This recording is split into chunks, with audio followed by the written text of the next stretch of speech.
सोचो, आप time machine में बैठ गए। क्या होगा अगर आप 100 साल बाद की दुनिया देख पाएं? ऊंची ऊंची इमारतें, उड़ती हुई गाड़ियां, शायद मंगल ग्रह पे बस्तियां भी। अब सोचो, आप अपने पास्ट में चले गए। क्या आप कोई गलती सुधार पाएंगे या गैप टू एस कोई पुरानी याद ताजा कर पाएंगे?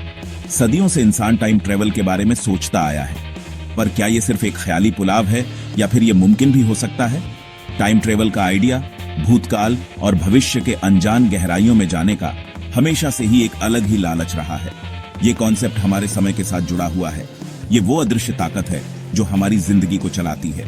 हम इसे मापते हैं, इसके साथ भागते हैं, फिर भी हम इसकी असली प्रकृति को पूरी तरह से नहीं समझ पाते। क्या हम एक दिन समय के राज खोल पाएंगे और इसे अपनी मर्जी से मोड़ पाएंगे? टाइम ट्रेवल का विचार ही रियलिटी की हमारी समझ को चुनौती देता है। हम समय को एक सीधी रेखा की तरह देखते हैं जो पास्ट से प्रेजेंट और फिर फ्यूचर में बहती रहती है।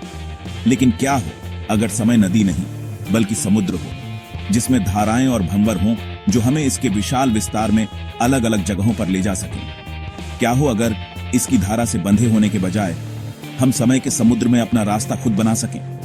ऐसी शक्ति के परिणाम बहुत बड़े होंगे। सोचिए, इतिहास को अपनी आंखों से देखकर हम कितना ज्ञान हासिल कर सकते हैं या भविष्य की झलक पाकर हम कितनी तरक्की कर सकते हैं। लेकिन इतनी बड़ी ताकत के साथ बहुत बड़ी जिम्मेदारी भी आएगी। समय का ताना बाना ही दांव पे लग सकता है। महान वैज्ञानिक अल्बर्ट आइंस्टाइन ने समय के बारे में एक नया नजरिया दिया। उनके रिलेटिविटी के सिद्धांत ने बताया कि समय कोई फिक्स्ड चीज नहीं है, बल्कि देखने वाले की गति और गुरुत्वाकर्षण की ताकत पर निर्भर करता है। समय को एक लचीले कपड़े की तरह इमेजिन करो जिसे खींचा या दबाया जा सकता है।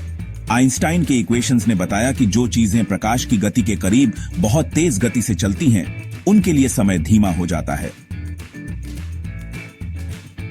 यह सोचने वाली बात है ना?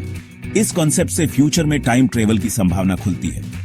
अगर हम एक ऐसा स्पेसक्राफ्ट बना सकें जो प्रकाश की गति के करीब ट्रैवल करे, तो यात्रियों के लिए समय धरती पर मौजूद लोगों की तुलना में बहुत धीमा हो जाएगा।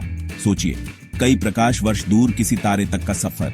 स्पेसक्राफ्ट में सवार लोगों के लिए यह यात्रा शायद कुछ सालों की होगी, लेकिन धरती पर लौटने पर वे पाएंगे कि उनके ग्रह पर दशकों, यहां तक कि सदियां बीत चुकी हैं। मतलब एस्ट्रोनॉट्स धरती के फ्यूचर में पहुंच गए। आइंस्टाइन के थ्योरीज हालांकि जटिल हैं, लेकिन समय को मैनिपुलेट करने की संभावनाओं की झलक देते हैं।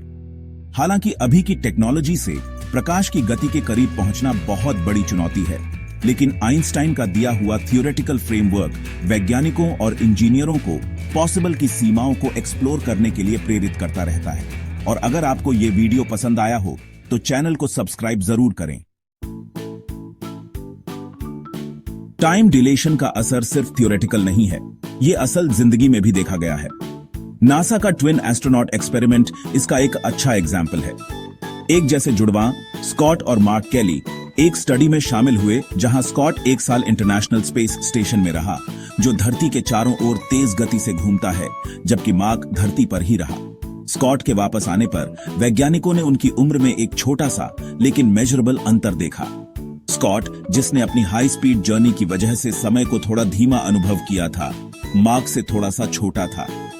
इस एक्सपेरिमेंट ने पक्का सबूत दिया कि समय कोई कांस्टेंट चीज नहीं है, बल्कि गति से प्रभावित होता है, जैसा कि आइंस्टाइन ने बताया था। ट्विन पैराडॉक्स टाइम डिलेशन की रियलिटी को दिखाता है। ये बताता है कि टाइम ट्रैवल भले ही बहुत छोटे स्केल पर कोई साइंस फिक्शन नहीं, बल्कि एक साइंटिफिकली प्रूवन फिनोमेनन है। हालांकि हमने अभी तक ये नहीं समझा है कि खुद को सदियों आगे फ्यूचर में कैसे पहुंचाया जाए, लेकिन ये रियल वर्ल्ड ऑब्जर्वेशंस हमारी कल्पना को बढ़ावा देते हैं और समय के रहस्यों को सुलझाने की हमारी खोज को आगे बढ़ाते हैं। अगर आपको ऐसे और माइंड ब्लोइंग साइंस फैक्ट्स पसंद हैं, तो चैनल को जरूर सब्सक्राइब करें।